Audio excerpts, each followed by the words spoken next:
Hi guys! Welcome back po muli to Moonchild Magodalen channel. In today's video ay bibigyan natin ng pagbasa yung isa sa napili natin sa nakaraang giveaway. Okay, bago ang lahat, bibigyan muna natin ng shoutout itong ilang mga tao nagpapa-shoutout mula sa previous personal reading na nai-post ko. So, simulan na natin kasi medyo marami yung nagpapabate.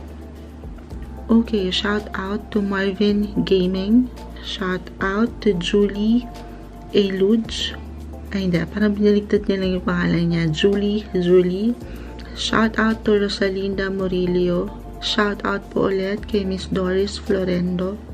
Kay Miss Gracie Laines. Gracie Laines. Shout out to Marivic Panoril. Fem Sipin. Melita Gulbin. From Zamboanga del Sur. Tama ba ako? Melita Gublin. Salamat po. Shout out to Meng Liera. To Evelyn Garcia of Balayan, Batangas. Shout out din po kay Helena Remolio from QC. Sofia de los Santos. Jen TMG. Nestor Navarro, salamat po sa pakikinig sa ating mga readings. Virginia Heronimo. Shout out po kay Andusha Inso ng Abu Dhabi. Shout out to Roms Flores Vlog. Hello sa'yo, maraming salamat sa pakikinig sa ating mga readings. At kay Ida Hufana ng La Union. Ayun, kung gusto niyo pong ma-shoutout natin sa susunod na personal reading, comment lang po kayo dito, down below. Okay, simulan na natin yung ating reading. Okay, bibigyan natin ng reading today ay itago na lang po natin sa pangalan na Jasper or Jazz. Hi Jazz, ito na yung free reading natin para sa'yo. Atin na itong simulan. Dito muna tayo sa cartomancy reading o yung playing cards kung saan ay pinapili na kita ng magre-represent sa'yo itong Jack of Diamonds. Okay, for Jasper. Ano yung katanungan na iniwan mo? Sandali. Ano-ano po yung mga bagay na naghihintay sa akin when it comes to love, career, and school? Okay, Jasper. Exact message na iniwan natin for Jasper.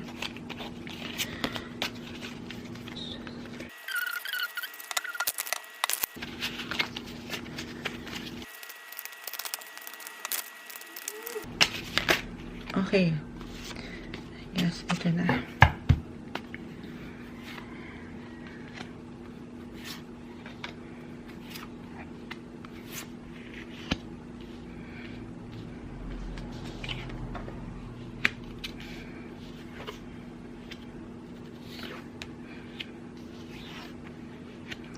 Okay, let's spread more.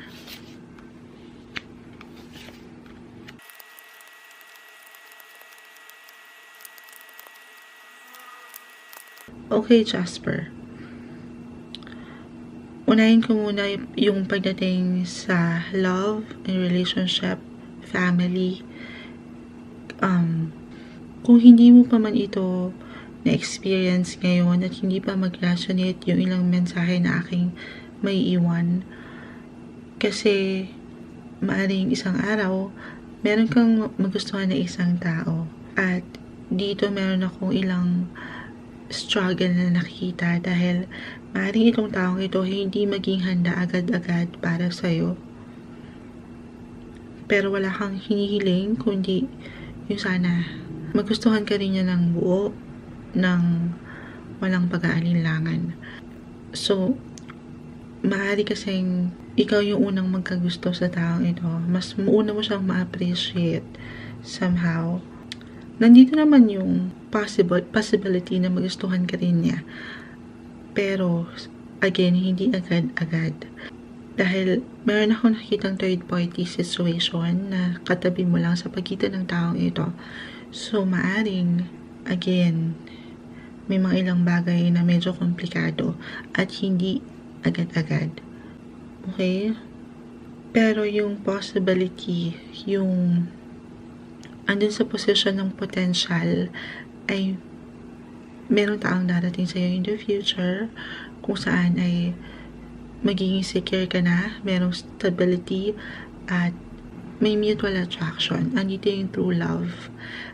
Kasama ng mga pangarap mo sa yung mga mahal sa buhay. Maaaring itong dalawang taong nakikita ko dito ay yung parents or guardians, o kung saan ikaw ay merong pangarap para sa pamilya mo. Andito yung potential. Okay? Sana magkaroon ka ng balance. Sa ilang mga bagay na kakaharapin mo pagdating naman sa career, nakikita ko na medyo merong kasing indication dito na maging careful ka doon sa mga ilang investments na maaari mong gawin o pagdesisyonan in the future. Or kung hindi man, maaring ito ay tungkol rin sa relasyon. Bigyan mo ng balance sa mga bagay at huwag kang mag-settle agad-agad. Bigyan mo ng punat at pag-aralan muna para sigurado ka. Kumbaga, at piliin mo lang kung saan ka magbibigay ng energy. Piliin mo yung lugar na, again, may balance at hindi ka nakukulangan dahil alam mo naman yan malalaman mo sa iyong sarili yan. Yung lugar na may peace of mind ka at komportable ka. Huwag kang magbigay ng sobra-sobrang energy sa isang sitwasyon, bagay o relasyon nang alam mo hindi ka nasusuklian o hindi ka masusuklian ng kapareho ng ibinibigay mo. Okay? Jasper, you have an Aries rising. Aries rising ka. Kasi possible na yung approach mo sa buhay in general ay straightforward or may pagkadirekta. Hindi mo pa man ito nare-realize ngayon, pero alam mo sa iyong sarili yung init sa puso mo. Kung anong gusto mong gawin sa buhay, kung sino ka talaga bilang isang tao. Na-mention kay init dahil both of your rising and sun sign is a fire sign. So, nakikita ko rin dito na ikaw yung tao na may effort at ibinibigay mo yung lahat. Sabi ko nga, bigyan mo ng balance, okay? Yung hindi ka nakukulangan at hindi ka nasosobrahan. I don't know anything about you, Jasper, pero marami kang gustong maranasan o i-explore sa buhay. Kasabay nito yung mga kagustuhan mo na makamit yung mga pangarap mo, hindi lang para sa iyong sarili, kundi dun sa mga potential and possibilities na nakikita ko dito, kasama yung family mo, yung friends mo, yung mga goals. Andun yung init pagdating sa career. Okay? At sasabihin ko sa iyo, Jasper, na along the way, humarap ka man sa mga challenges ng buhay, through ups and downs, ay mas patatatagin ka nito. You're likely to be a leader someday or even ngayon. Ano mang estado ng buhay mo meron ka sa sektor ng iyong pag-aaral, trabaho, kaibigan o pamilya. Parang ikaw yung nagli-lead o meron kang kagustuhan na gawin yung mga bagay na alam mong masusundan ka rin ng ibang tao. Hindi mo pa man ito maisip ngayon, pero karaniwan sa mga tao sa iyong paligid ay nilulook up to ka at ang ilan ay inspirasyon ka, Jasper. Maaaring ito ay dahil sa ilang katangian na nakikita nila sa iyo bilang energetic, capable, na parang makakaya mo lahat. Kaya naman sinasabi ko na balance is the key here para sa'yo, kasi baka masobrahan naman. Hindi mo mamalayan na sobra-sobra na pala itong energy na binibigay mo sa isang sitwasyon o relasyon o sitwasyon o ano pa man sa iyong buhay. Again, huwag sosobrahan at huwag rin naman makukulangan. You have your moon in Capricorn. Isa sa katangian na meron ka, Jasper, is yung pagiging responsible mo. Kaya naman nakikita ko yung puso mo sa ginagawa mo, yung goals mo, yung kagustuhan mo na makatulong, na makapagtrabaho, especially pagdating sa iyong gawain o sa mga bagay na gusto mong gawin. Dahil kaakibat nito ay maaaring meron kang responsibilidad o pangarap na gustong tuparin sa iyong paligid. Sabi ko nga, meron kang nilook up to the potential possibilities na gustong mangyari sa future, yung magkaroon ka ng seguridad at yung lugar o sitwasyon na sigurado ka at mamahalin mo yung ginagawa mo. Meron kang gustong tuparin na pangarap na hindi lamang para sa iyo again, para rin sa ilang tao sa iyong paligid. Parang pakiramdam mo, meron kang dapat gawin. Pasensya na sa ilang ingay na iyong maririnig. Parang meron kang gustong gawin para makapagbigay suporta sa ibang tao sa iyong paligid. Okay, Leo Sun Sign. Sa akin nakikita dito, ayun nga, yung init, yung andito kasi yung true love, yung pagmamahal, nakasentro dito sa iyong coins, sa potential, even now. And Leo, isang kahulugan lang nito ay meron kang mabuting puso, lalo na sa pagtulong. So, hindi maiiwasan yun na ibigay mo yung effort mo para sa mga tao ito. Almost positive naman yung nakikita natin pagdating sa iyong career and family sector. Pero hindi rin sa lahat ng pagkakataon ay mauunawaan tayo ng ibang tao dahil sa iyong pagiging practical at seryoso sa ilang bagay ay maaaring ma-misinterpret or hindi ka maintindihan ng ilan. Ano man itong ma-experience mo along the way o makasalumuha mong mga tao in the future, just do whatever that makes you happy. Basta wala kang natatapakan ng ibang tao, go lang at laban lang. At maging kontento. Okay? Ayun yung maiwan ko dito sa yung Cartoman Serial Reading. Tingnan natin kung ano itong napili mo, kung saan ay pinapili kita ng set of cards sa tarot. Tingnan natin. The Hierophant in reverse. The Devil in reverse. The Star in reverse. Okay, we got a lot of reverse energy. 8 of Wands. And the Wheel of Fortune. Okay, Jasper. We get a lot of reverse energy, pero hindi ibig sabihin nito ay hindi na magiging maayos o maganda yung ilang mga bagay. Ito yung mga aral na maaari mong kaharapin, especially when it's in reverse. The Devil in reverse. Teka lang, may langgam. Okay. The Devil in reverse, Jasper. Ito yung mga unhealthy attachments na maaaring ma-encounter mo along the way or kahit ngayon na minsan ang hirap i-let go o alisin sa buhay natin. Ano pa man ito pagdating sa gawain, yung mga bad habits na meron ka, parang sarili mo yung kalaban mo dito.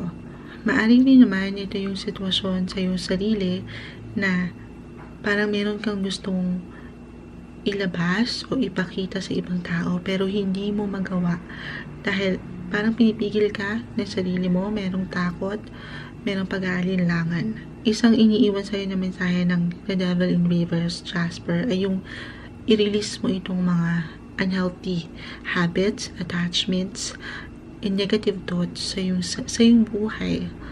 Ikaw lamang ang tanging makakatulong sa iyong sarili kaya lumabas itong The Devil in Reverse. Parang hindi ka makawala doon sa sitwasyon. Parang walang freedom with the Hierophant in reverse. Walang kalayaan, kumbaga, in Tagalog. Oo, parang hindi ka sapat sa palagay mo kasi hindi mo maipakita yung totoong ikaw. Kumbaga, meron kang tinatago one day or even now. Meron kang secrets na hindi mo handang ipakita pa sa mundo. Well, it takes time. Or kung darating ka man sa punto na parang meron kang kailangang ibahagi sa ibang tao, darating yung tamang panahon. Huwag mong madaliin at huwag kang masyadong ma-pressure sa ilang mga bagay. Kasi proseso ang lahat at hindi agad-agad. Kahit pa dito sa mga personal na pinagdadaanan mo, Jasper. Okay, tulungan ng sarili na alisin at i-let go itong mga bagay na hindi nakakatulong sa'yo, lalo na yung pag-iisip mo ng negative thoughts o mga negativity sa iyong paligid, sa iyong sarili. Sabi ko nga, sa iyong kartama, sarili yung balance. Balance ang nakikita natin dapat mong pinakagawin sa iyong buhay. Well, lahat naman tayo dapat may balance. At yun yung isang bagay na napakahirap talagang i-handle madalas. Yung magkaroon ng balancing buhay. Dahil hindi tayo perfecto. Pero, sabi ko nga, yung freedom na hinahangad ng bawat isa sa atin, doon lang tayo tuluyan na magiging masaya, di ba? Kapag naging malaya na tayo, yung parang wala tayong tinatago na kahit ano, na ano pa man na malalim sa ating sarili, doon tayo tunay na sasaya. With the star in reverse, kahit pa man in reverse ito ngayon na lumabas sa'yo, well, regardless, pag lumalabas talagang the star para sa akin, let your sparkle shine, Jasper. Kung ano man yung gusto mong gawin sa buhay mo, gawin mo ito nang walang pag-aalinlangan, nang merong kalayaan, at huwag mong iisipin yung ano man yung estado mo sa isang tao o sitwasyon o kahit kanino pa man, okay? Isang personality na nakikita ko dito sa iyong baraha, Jasper. Kasi maaaring hindi ka agad-agad nagpapakita ng iyong emosyon or kung ano itong nararamdaman mo. Lalo na kung hindi mo close o kilala ang isang tao. Pero, loyal kang kaibigan. At kapareha sa mga taong malapit talaga sa'yo. Outside, maaaring medyo reserve kang tao. Pero, deep inside ay sensitive ka rin sa mga ganap sa iyong paligid. Kaya naman, ayun nga, hindi agad-agad din ang ilang mga bagay para sa'yo. Okay, Jasper, balik tayo when it comes to astrology. You have Jupiter in Gemini. Same with me. Pareho tayo. I have Jupiter in Gemini. Maaring mag-excel ka sa katangian ng communication or transportation o sa anumang sektor ng pakipag-usap, pakikinig, pagbabahagi o pakikisama kasi meron kang natural na abilidad dito. So, one day, maaaring dun sa sektor na yun ka may trabaho sa aking nabanggit. Jupiter is the planet of gifts and luck. So, andito yung iyong swerte. Nabanggit ko na yung isang personality mo na medyo maaaring ikaw ay medyo may pagka-reserve for some people na hindi mo pa masyadong kilala o hindi pa nakapalagayan ng loob. Pero you're very friendly with the star right here at very open-minded ka naman sa mga bagay. And you always say the right words at the right time. Kaya maaring marami ring natutuwa sa yung jolly and energetic personality as you have a Leo sun. Nakikita ko na ando naman yung sense of humor sa'yo. Kaya hindi ka rin mahirapan sa ilang posibilidad pagdating sa iyong ginagawa, sa trabaho. Mag-i-excel ka, Jasper. Ito yung dahil sa pagiging natural mo sa pakikipag-usap. Your Jupiter is in second house. Yung luck or swerte mo someday sa buhay ay nasa iyong kakayanan o nasa iyo mismo kakayanan, Jasper. Kung paano panghahawakan yung iyong pinagtatrabahuhan o paghihirapan in the future. So again, andun na naman yung salitang balance. Yung hindi ka masyadong nasosobrahan at nakukulangan. Balance pagdating sa finances o sa usaping pera o sa iyong career. Okay? Kailangan mo dito ng seguridad. Sabi ko nga, sa potential, maaaring kaya lumabas yung nasabi ko sa yung cartomancy. Dapat andun yung paraan mo, yung maayos na responsibilidad kung paano mo i-handle yung iyong finances. Huwag agad magtitiwala. Pagtuunan mo yung mas importante at hindi sa mga bagay na alam mong pangmadalian lang. Okay? With the Wheel of Fortune in reverse, Jasper. Ang buhay kasi, di ba, minsan ano tayo sa taas, minsan ano tayo sa baba, parang gulong. Gulong ng palad ito. Oo. Hindi palaging masaya kasi kung masaya lahat parang ang perfect, kaya wala namang perfect na tao, sitwasyon o bagay. Dadaan tayo dun sa mga pagbabago at yung mga unexpected na kaganapan na hindi mo akalaing mangyayari, na minsan ang hirap tanggapin na parang hindi mo na magagawang bumangon ulit. With the star, kaya lumabas ito sa'yo. Sabi ko nga, regardless kung naka-upward or reverse yung position nito, ay isang mensaheng iniiwan nito ay tuloy lang, laban lang, huwag kang mawawalan ng pag-asa dahil makakayanan mo. Okay? Bigyan mo ng balance. Ano naman yung balance na salita? Pero yun yung pinaka-word na nakikita ko dito para hindi ka mahirapan. I mean, yung tamang responsibility at tanggapin mo ano man itong ihain sa iyo ng universe, positive or negative. Kasi magagamit mo na itong mga experience na pwede mong pagdaanan ngayon sa mga susunod na araw, buwan o taon sa future. Kasi dito tayo natututo, dito tayo nahasa sa mga learnings mula sa challenges at difficulties na hinaharap natin sa buhay. Okay? Huwag kang mawala ng pag-asa kasi meron kang mararating in the future. Sabi ko nga sa potential, napakaganda, positive yung nakikita ko sa iyong cartomancy. Pero hindi magiging perfect ang lahat, okay? Dadaan kasi ilang struggles. Iikot at iikot ang gulong ng palad. Huwag kang mag-alala. Basta, doon ka lang sa tuwid at ginagawa mo lang yung mga gampanin mo sa buhay nang wala kang naapakan ng ibang tao. Okay? And finally, with the 8 of Wands, ito yung nag-iisang upward dito. 8 of Wands. Ito yung nabanggit ko na mga goals na gusto mong gawin sa buhay. Nakikita ko sa'yo na marami kang gustong gawin. Maaring pagdating sa love, pagdating sa family, career. Kaya naman yun din ang iniwan mo na katanungan sa school dahil ikaw ay nag-aaral pa. Maaring marami pang potential na ihain sa'yo ang universe. Sabi na banggit ko, Wheel of Fortune in reverse, ito yung mga struggles na maaaring kaharapin mo o patuloy na kinakaharap sa buhay na meron ka ngayon. Pero with 8 of Wands, sabi ko nga, meron kang gana ng lahat. Matatapos ang lahat ng may peaceful at meron kang freedom with the Hierophant. Hindi man agad-agad, pero magiging maayos at klaro para sa iyo ang lahat.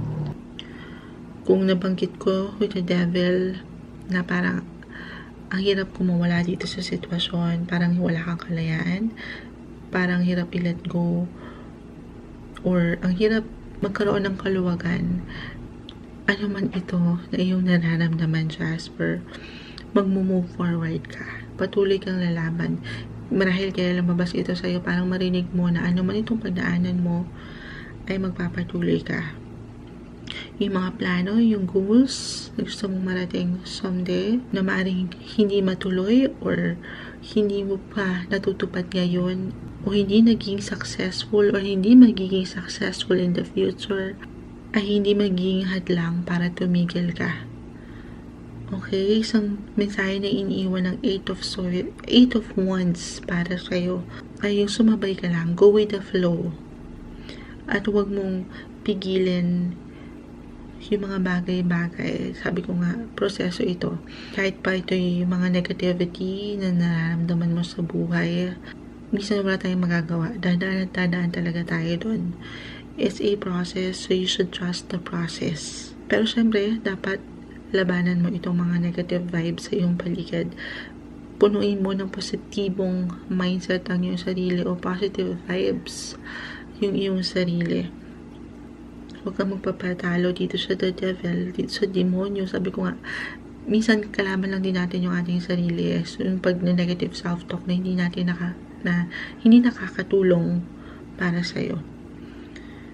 maging mabilis sa mga bagay-bagay. Kaya ito lumabas sa'yo, 8 of Wands. Itong mga maaari mong kaharapin na paghihirap sa life, ano pa man itong mga challenges na kaharapin mo, ay lilipas din ito. Walang forever na anumang sitwasyon na mahirap, especially malalagpasan mo to. Basta mag-focus ka lang doon sa iyong pinaka-intensyon, doon sa iyong goals, at bigyan mo ito ng action nang wala kang tinatapakan ng ibang tao, na meron kang peaceful mind. Sabi ko nga dito sa cartomancy. Okay? Iikot ang mundo, ang kulong ng palad. Basta doon lang sa mabuti, kasi nga naniniwala tayo sa karma. Okay? Positibo lang at maging mabuti. Patuloy na maging mabuti, Jasper. Okay, so ayun. Ayun yung pinaka-message na nakita ko dito sa yung cartomancy reading na sobrang nakarelate. Cartomancy and tarot na sobrang nakarelate sa isa't isa. Tingnan natin kung ano yung pinaka-exact message na may iwan sa'yo gamit ang Earth Magic Oracle Cards. Tingnan natin. Hingi tayo ng exact message for Jasper. Ano may iwan natin for Jasper? Exact message natin may iwan para sa kanya. For Jasper. Okay. Dance. Celebration. Wow. Jasper. Sabi ko nga, just go with the flow at let your sparkle shine nang walang pag-aalinlangan. Alam ko, nag-iinit yung mga goals, yung kagustuhan mo sa buhay, pero somehow minsan, merong pumipigil sa atin at madalas, tayo lang din yung pumipigil sa ating mga sarili na sumayaw dito sa buhay na gusto nating tahakin, gusto nating gawin, yung kalayaan na hinahanap natin. Dance with life, Jasper, at i-celebrate mo yung bawat minuto. Maging kontento, ano pa man ito na meron ka. Kung nandito ka man sa ilalim ngayon, sabi ko nga, ikot at iikot ang mundo, ang gulong ng palad para sa'yo. Dance, isayaw mo ang mga negativities na ito na meron ka sa iyong buhay at nang mapalitan ito ng mga positibong possibilities, positibong connections na maaaring pumasok sa iyong buhay. Dance with life. Huwag kang mag-anilangan dun sa iyong sariling kakayanan or kung sino ka bilang isang tao dahil hindi ito tungkol sa ibang tao o sasabihin ng ibang tao. Ito yung tungkol sa kung anong mararamdaman mo, kung ano yung kaligayahan na may iwan ito para sa iyo, yung meron ka ng kalayaan at parang hindi mo naisipin kung ano pa yung sasabihin ng negativity ng ibang tao. Alam mo yun, life is too short, sabi nga nila. So, mag-celebrate tayo. Okay? Kasi ito rin yung lumabas sa'yo para kusang bumukas yung mga pinto ng oportunidad. Kasi dito kasi nagkakaroon ng blockage kung hindi tayo buo. Kailangan maging buo muna tayo kung sino talaga tayo bago bumukas o buksan ng universe ng tuluyan yung mga possibilities or positive possibilities and potentials para sa'yo, Jasper. Kung saan idadaling ka nito, kung hindi ko man na-mention with the 8 of Wands right here, maaaring daling ka nito sa ibang lugar na gusto mong marating sa iyong buhay. Again, at the end of the day, nasa iyo pa rin ang kasagutan kung paano mo pangahawakan ng iyong buhay. Nababago itong mga nakikita natin ngayon sa iyong cards. Lahat ay nakadepende para sa iyo. Sana piliin mo yung may balanse na hindi ka nakukulangan at nasasobrahan. Alam ko nakailang beses ako doon. Pero bigyan mo ng balance ang iyong buhay. Huwag kang sumuko at laban lang, Jasper. Okay?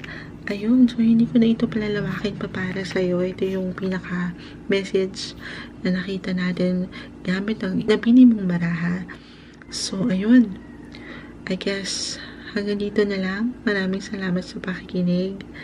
And I see you on my next one.